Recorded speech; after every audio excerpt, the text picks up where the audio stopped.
महाराष्ट्र, कर्नाटक आणि आंध्र प्रदेशामध्ये भक्तांचे श्रद्धास्थान असणारे कोल्हापूर जिल्ह्यातील भुदरगड तालुक्यातील श्री क्षेत्र आदमापूर येथील संत बाळूमामाचा भंडारा उत्सव पार पडला.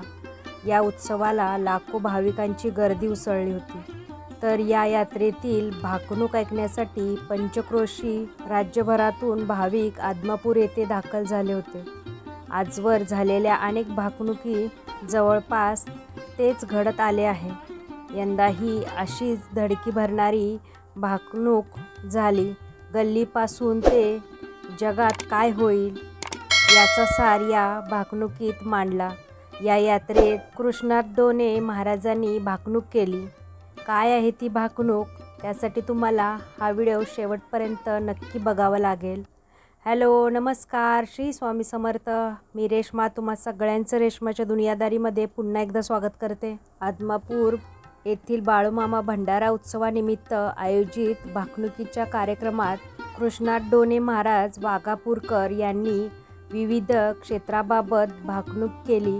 या कार्यक्रमाला बाळूमामा देवालयाचे अध्यक्ष धैर्यशील भोसले यांच्यासह हजारो भाविक उपस्थित होते.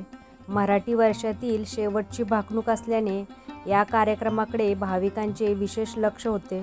भाकणुकीदरम्यान जगातील स्तरावर तणाव वाढण्याची शक्यता व्यक्त करताना चीन आणि कोरिया हे देश भविष्यात जगासाठी धोकादायक ठरू शकतात असे सांगण्यात आले. भारत पाकिस्तानामध्ये मोठे युद्ध होण्याची परिस्थिती निर्माण होऊ शकते. तसेच तिसरे महायुद्धाचा भडका उठण्याची शक्यता वर्तवण्यात आली. भारतीय सैनिक सीमेवर शौर्याने लढतील आणि पाकिस्तानाचा काही भाग भारताच्या ताब्यात येईल असंही भाकीत करण्यात आले. याशिवाय रेल्वे, मोटर आणि विमान अपघाताच्या घटनाही घडू शकतात असे सांगितले. राजकारणातही मोठी उलथापालथ होण्याचा अंदाज व्यक्त करण्यात आला. मोठे पक्ष सत्तेपासून दूर राहतील तर लहान पक्षाची भूमिका महत्त्वाची ठरेल. काही राजकीय नेते मोठ्या घोटाळ्यात अडकून तुरुंगात जाण्याची शक्यता व्यक्त करण्यात आली. देशात मोठ्या चळवळी उभ्या राहतील आणि नव्या कायद्याची अंमलबजावणी होत राहील. समान नागरिक कायदा लागू होण्याबाबतही संकेत देण्यात आले. आर्थिक परिस्थितीबाबत बोलताना महागाई वाढून जनतेला मोठा त्रास सहन करावा लागू शकतो असे सांगितले. सोन्याच्या किमतीत मोठी वाढ होईल तर दरवाढीमुळे सामान्य माणसाचे जगणे कठीण होईल असंही भाकीत करण्यात आले. हवामान बदलाबाबतही चिंता व्यक्त करण्यात आली.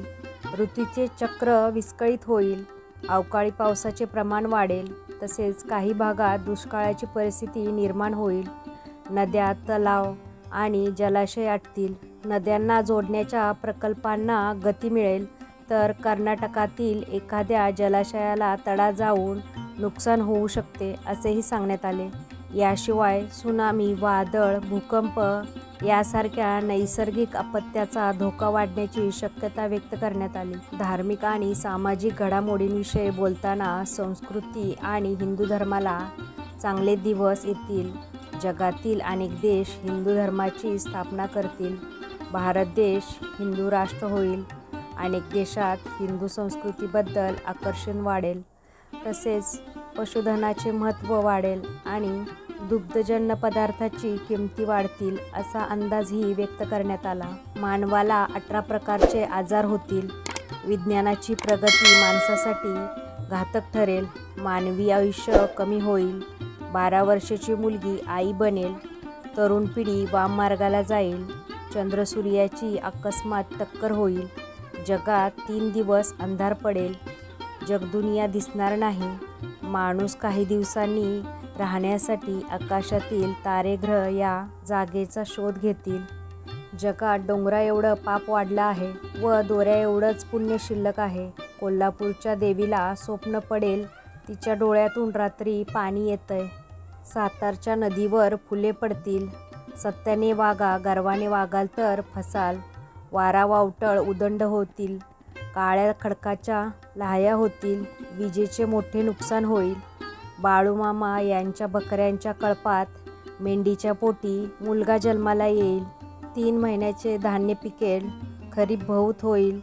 तांबडे रास मध्यंतरी पांढरं धान्य उदंड पिकेल, गवताची पेंडी मध्यम राहील, धान्य दारात, वैरण घरात ठेवाल, धान्य महागेल, जगणं मुश्किल होईल, ज्याच्या घरी धान्य तो शाना होईल, तांबे लोखंड मोलाचे होईल, शेतीचा भाव वाढत जाईल, पैशाच्या जोरावर न्याय दिला जाईल, माणूस कागदाचा घोडा नाचवेल, दागिने पैसा फुकाचे होतील, वैरणीचा भाव वाढत जाईल, वैरण धान्याच्या चोऱ्या होतील, सांभाळून ठेवा, बैलाची किंमत बकऱ्याला, बकऱ्याची किंमत कोंबड्याला येईल, बकऱ्याची किंमत लाखावर जाईल, मनुष्य जंगलात जाईल, जंगलातील पशु गावात येतील, वाड्या वस्त्या ओस पडतील, मेघाची वाट पाहाल, पाऊस पाऊस पाणी पाणी म्हणाल, पाण्याचा कप विकत मिळेल, पाण्यासाठी मोठी आंदोलनं होतील, सागरी संपत्तीचा नाश होईल, उन्हाळ्याचा पावसाळा होईल,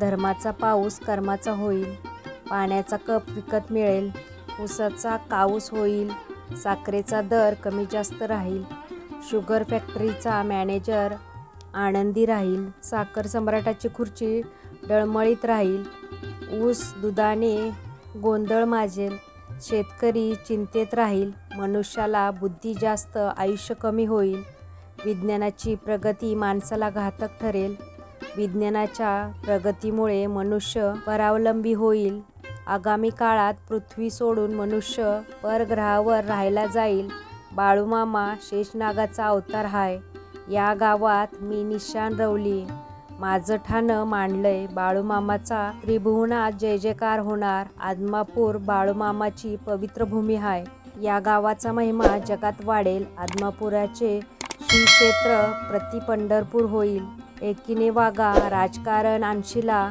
करशीला तर माझ्याशी गाठ आहे, पिवळ्या भस्माचा महिमा आगात राहील, भगवा झेंडा राज्य करेल. कार्यक्रमाच्या शेवटी भक्तांना धर्माचरण आणि सेवा यावर भर देण्याचे आवाहन करण्यात आले. भविष्यात आदमापूर हे करवीर आणि पंढरपुराप्रमाणे मोठे धार्मिक केंद्र बनून येथे भाविकांची मोठी गर्दी होईल, असंही भाकीत करण्यात आले. तर मंडळी, तुम्हाला हा भाकणुकीचा व्हिडिओ कसा वाटला नक्की मला सांगा.